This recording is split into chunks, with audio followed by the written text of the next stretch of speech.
Lil Uzi Vert's Eternal Atake. Let's just get into it. Run the intro.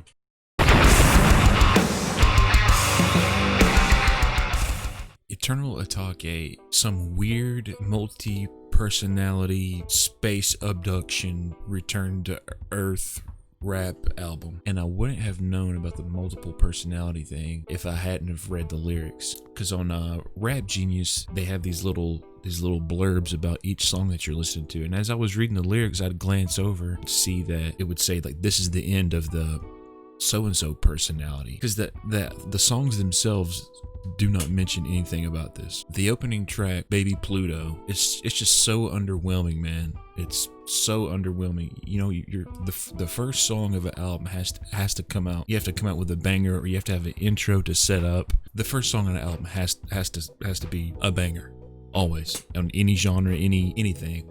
The first song is super important on an album. So the first 6 songs of Eternal Atake are Lil Uzi Vert's alternate personality called Baby Pluto, which is all about flexing the money, flexing the name brands, flexing the women, braggadocious, if you will. They all suffer from what I'm going to call cadence fatigue, where it's the same kind of cadence throughout the whole album. You can't differentiate the chorus from the verse, so it's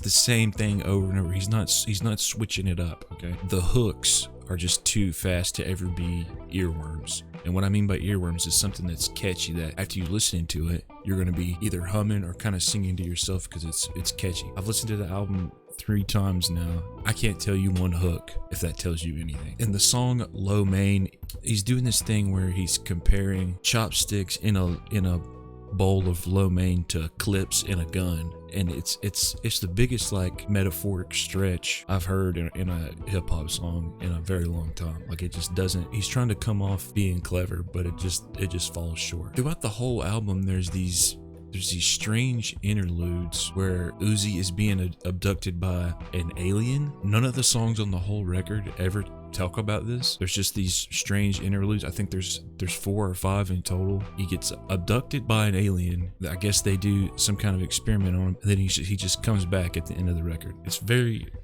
strange. The song Silly Watch is where I first noticed this cadence fatigue thing. It's beating you over the head with this same cadence throughout the whole thing, and you're just, so by song 6 you're very wore out. Warning, this next part has explicit language. If this offends you, please turn the video off or close your ears. Thank you. This one line, fucking all on your bitch like I use a thumb a lot. When I do that, yeah, I make that bitch come a lot. That was the first line that made me laugh. Not a bar by any means. And when you're doing a hip hop album, at least, and when I'm listening to a hip hop album, that is what I'm looking for. I'm looking for catchy hooks, unique beats, and bars. Bars. Where are your bars at, bro? You can have 1 or 2 club bangers where you're just talking about having fun, you know, and if it's catchy and funny and the beat's good, okay. But the rest of your album better have bars. So when Uzi is rapping in these first 6 songs, he gets out of the pocket so very often. And what I mean by that is he's getting off time, right? His rhythm gets off. And I just want to say God bless the engineers and producers that worked on this album, because I feel like they had to move Uzi's vocal recordings around so much to make it even close to being in time. So if anyone wants to check out this record, kind of just bob your head to the beat, right? And rappers like to go, they switch the cadence up from, you know, hitting punchlines on the upbeat or the downbeat, and without getting too musical and diving into rudiments and theory and stuff like that, just bob your head to the beat when listening to one of Uzi's songs. And if you ever kind of go like this whenever he's rapping over it, he's getting off time. Like it happens quite a lot. I noticed something on this album too. Uzi likes to repeat certain words, like this line: multi grain on my granola bar, got multi bow tie when I rock my DR. This happens a lot. That's that same song. He goes into a part where he just says Balenci over and over and over. And I've seen some rappers do this before. It's usually done way better. Can't think of any examples off the top of my head, but you've probably heard this this trick before where it's usually when they hit a punchline of a bar, right? And they'll hit the punchline and keep saying that the word that they ended on to go into the next bar. It's something I've seen before, and Uzi just he just ruins that trick. Okay, going into the song "You Better Move," it samples Cadet Pinball, which I'm sure everyone that's ever had a computer has played. When you boot it and it does the you've probably heard it. And at first I was like, oh, this is cool, they made a beat from this sound effect, you know, it's a cool sample. But instead of doing it in like a unique way, instead of like once every other phrase or once every 3 phrases, it's every single fork out. 2, 3, 4. And I mean, a minute into the song, I was like, well, they've ruined it. They've ruined that. So I don't know which 3 of the producers that worked on this album sampled that, but you missed such a good opportunity. And speaking about the production, a lot of it is just 808s. There's an acapella portion on "You Better Move," and it's in the second verse, and it is so very awkward. The first song I thought was okay was track number 7, "I'm Sorry," and apparently this concludes the first split personality of Uzi and begins his more emotional personality called Renji, who is supposed to be more sweet and nice. And in this song, he's just talking about like hooking up with a fan and, you know, making her come a lot, basically. The next track was Celebration Station. I will say, as far as the beats go, Celebration Station probably has one of the better beats on the whole album as far as it just being unique and original. Then we get hit with another interlude skit, and I gotta say, the acting is just, I mean, Uzi must have went to so many classes to get his acting at the level that it is right here. He's just showing, I mean, Oscar-winning performance.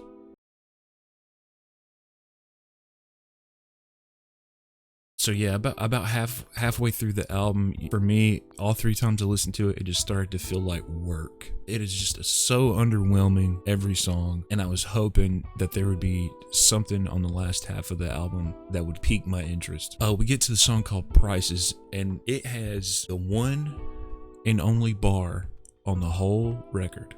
This was a stretch for me to even put this in here, but it is a bar. Okay, it goes hickory dickory dock, VVS all in my clock, Rolly getting my money like Anthony Hop, silence the lamb and your ass get chopped. That's a bar.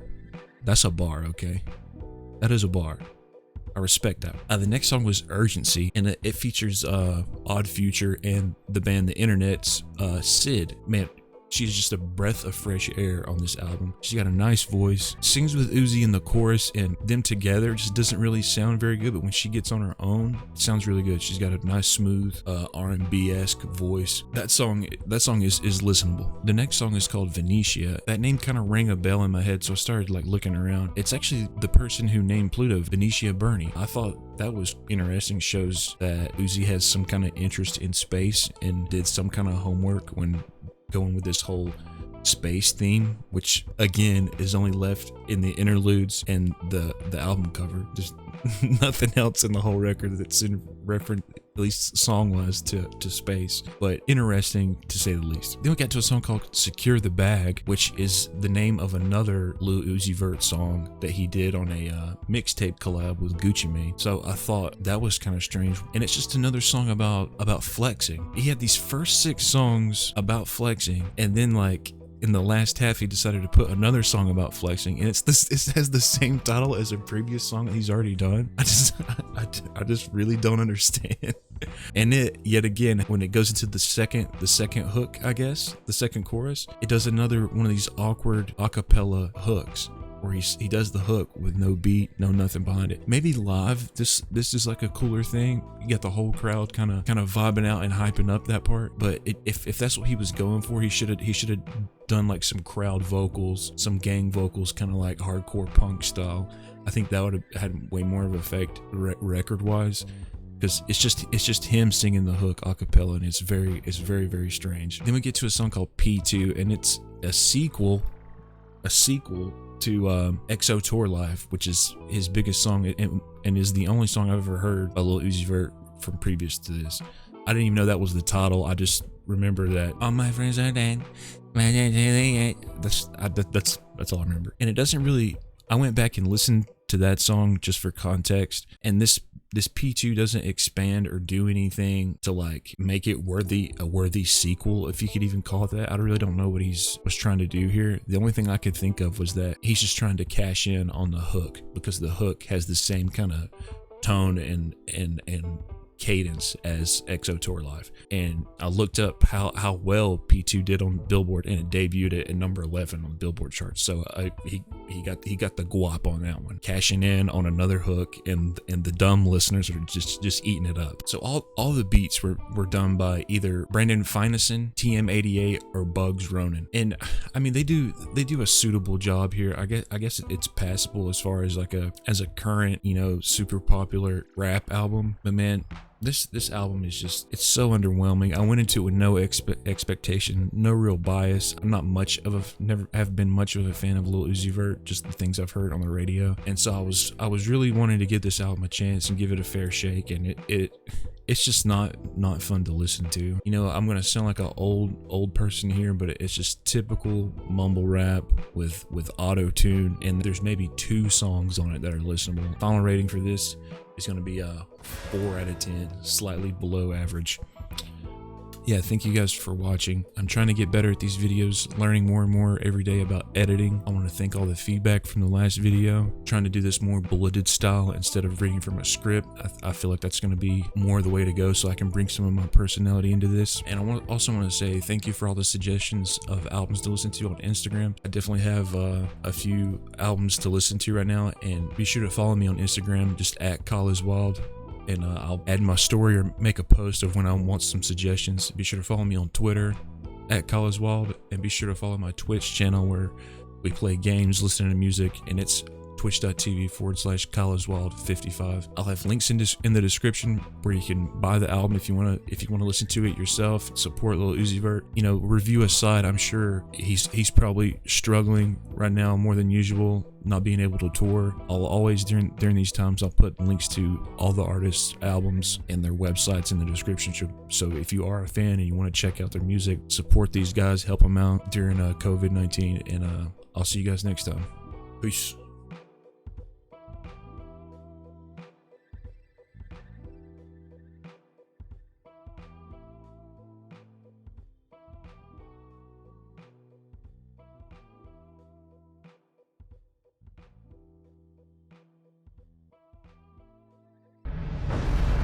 What the? That's just smoking. What the? What the fuck?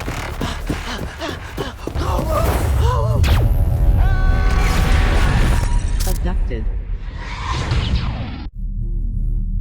Wait, what the? Why am I strapped down? Wait, I just gotta hit this button.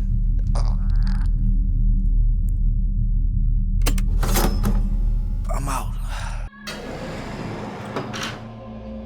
Hello? Hello? Where am I? I ain't never seen a this. What's all this? Hello? Yo? What the how do I? Wait, what?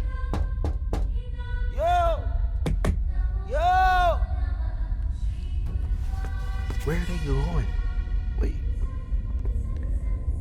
Wait, so you gotta hit that button right there. You are now leaving EA, the dark world. Wait, where's my phone? Hello? Bro, I just saw 3. I never saw nothing like this. I never saw anything in my whole entire life like this. I don't know what they were, bro. No. I was right here looking through the glass. I don't know, bro. I'm trying to figure it out. Nothing's making sense. Bro, I gotta drop this album, all this, bro.